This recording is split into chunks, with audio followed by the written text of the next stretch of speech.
What we're going to talk about in this lecture is observing people to discover their needs, goals, and values. One effective starting point for designing new technology is to clearly identify an existing problem or need. And that's because finding a big problem and need often yield important untapped opportunities for design. Observing people can also help you build empathy and think from their point of view, to stand in someone else's shoes, or maybe to wear someone else's gloves. Mike Kuniavsky is a colleague of mine and a design consultant and author. When we were talking about the role of fieldwork in design, he gave me the example of an electronics firm that makes devices for truckers.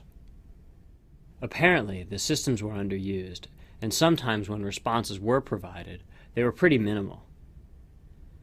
These mobile devices had small physical keyboards. When the designers went into the field and spent time with the truckers that used them, they found that many truckers had big hands and wore bulky gloves, making it near impossible to use the tiny keys. The resulting redesign featured a large touchscreen. This interface provided common responses with one click, as opposed to lots of typing. And the dynamic display made it possible to have big buttons, and a stylus was introduced for precision input when that was necessary. From this example, you can see the wisdom of something attributed to Yogi Berra that you can observe a lot just by watching. What we're going to talk about today is participant observation techniques for standing in someone else's shoes. Of course, observing people isn't the only way to begin designing an effective user interface. Great designs emerge through all sorts of approaches. That said, it's often a good strategy to begin your design process by attuning yourself to your users. The techniques in this lecture are inspired by the fieldwork strategies that anthropologists use to learn about and document culture. In 1914, Bronislaw Malinowski traveled to Papua New Guinea, where he conducted field work at Mailu in the Trobriand Islands. While he's there, World War I breaks out. He has two options: either hang out in the Trobriand Islands or face internment. I think you can guess which option he picked. During this period, he developed the practices of participant observation, which remain a hallmark of ethnographic research to this day. In this photograph, Malinowski is being taught to play a string instrument. The picture of Malinowski is a wonderful illustration of what Genevieve Bell calls deep hanging out. By spending time with people doing their work and living their lives, you can get beyond the surface things that people say to learn about what they actually do. If you've ever lived in another country, I bet you've found that there are all sorts of things that are normal to the people that live there and completely unfamiliar to you. But you don't need to go that far, or even go anywhere, to begin to recognize the beautiful complexity of culture. It's all around us. For example, being a student requires an enormous amount of practical knowledge and constitutes a large number of practices that you enact every day and are rarely conscious of, precisely because it's such an everyday behavior. But if someone was suddenly dropped into being a student with no knowledge of what student life was like, they'd have all sorts of trouble. Furthermore, much like the intuitions that we build up when we learn to play a musical instrument, there's all sorts of stuff that we do as part of our everyday behavior that's really tough to articulate. So, what we're going to hopefully learn by participant observation in this class is 5 key things. First, what do people do now? What's the baseline that we're starting from? Second, what values and goals do people have? Most often we want to build technologies that align with what people care about and what they hope to accomplish. And by that I don't mean literally building what people ask for, because people often don't know, especially for disruptive technologies. Rather, what I'm talking about is designing technologies that will weave themselves into the fabric of people's everyday lives, even if they introduce new concepts and functionality. Third, we're going to look at how these particular activities are embedded in a larger ecology of behaviors. For example, we might be tasked with designing a better technology for a bus or subway. Of course, for any individual bus or subway user, the bus or subway segment is just one piece of a larger activity, like getting to a friend's house or commuting to work or going to the grocery store. And by understanding the constraints and goals of that larger activity, you may come up with ideas that you wouldn't have if you were just thinking about the bus ride more narrowly. Like what leads somebody to select or not select the bus. Even if your original design brief was about improving the literal bus, what you might end up with as a designer is something more broad, like creating a mobile application that helps people figure out when the bus is coming or nearby, or the best way to get from one destination to another. Taking this broader view can help you be more effective as a designer by helping design for the larger activity that people are engaged in. And designing for that activity can often take you away from the narrower brief that you originally began with. Fourth, what are similarities and differences that you can find across people? In our bus example, a low mobility user might care enormously about the accessibility of the bus. Somebody else may be primarily concerned with cost, and somebody else still might be primarily concerned with efficiency in getting there. One of my favorite examples of participant observation comes from Jack Whalen and colleagues at Xerox PARC. They were studying a call center for photocopier repair. So these are people who field questions from technicians and over the telephone help them work through troubleshooting broken photocopiers. Doing this over the phone can be extremely difficult. What Whalen and colleagues found was that, as you might expect, the most proficient person in this copier repair center was the person who'd been there the longest. It was a skill that they'd built up over a period of time. What's interesting is that the second most effective person at this repair center was not the person who'd been there the second longest, but rather the person who sat next to the person who had been there the longest.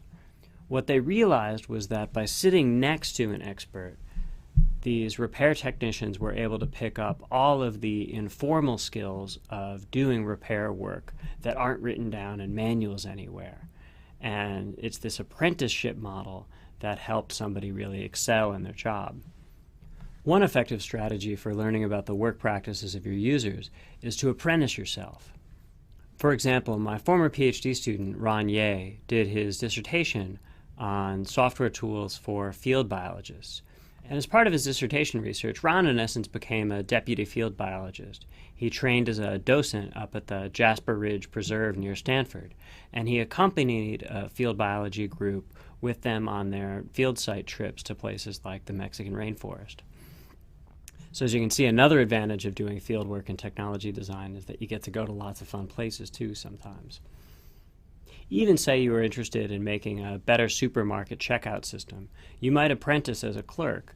And one of the things that you'd learn for that is all of the different workarounds that clerks do as part of their daily activities. Being a good apprentice is an interactive process. To get going, you'll want to set up a partnership with the people that you're working with. And of course, you'll probably get some formal training. That's the process part of the job.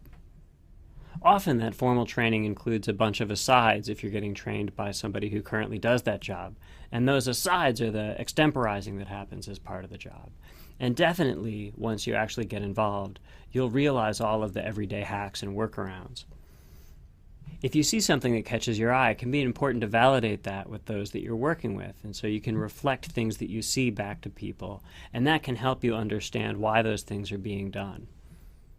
Pay attention to all of the artifacts that compose part of people's work, and in particular, look at ways that people have hacked their equipment to be able to make their work more effective. One of my favorite examples of this is Post-it notes. Think about a fax machine or some other piece of equipment that has Post-it notes all over it, reminding people how to use stuff. That's a great example of an opportunity for innovation. Or, for example, in my recording setup here, I have a note that I've made to myself to turn off the Dropbox file syncing software when we record. Dropbox is a great way to keep all of the machines that we use up to date, but it sometimes seems to interfere with the video recording, so I left myself a note. You could see that as an opportunity for redesign to, for example, turn off file syncing automatically while video recording is underway. In particular, errors can be a real goldmine. And what's interesting is that often I think that when somebody can't figure out how to use technology, it can be easily to assume that it's just because they're stupid or they don't know what they're doing. And that attitude is, I think, less pervasive than it used to be, but still quite common. That the development team often looks down the nose of the users. And one of the most effective ways I've ever seen to combat this is in the 1980s, an anthropologist named Lucy Suchman worked with Xerox PARC to study photocopier usage. And one of the things that she did is she produced a video of two people trying to produce a double-sided copy of 50 pages of paper. And you'll see this video here. There's a bunch of buttons here. So output paper tray, copy mode, one-sided. We want two-sided copies. Unload top paper tray. That's only the half of it, right? That only got the... We're cutting the two... Oh, because 49 must be on the other side.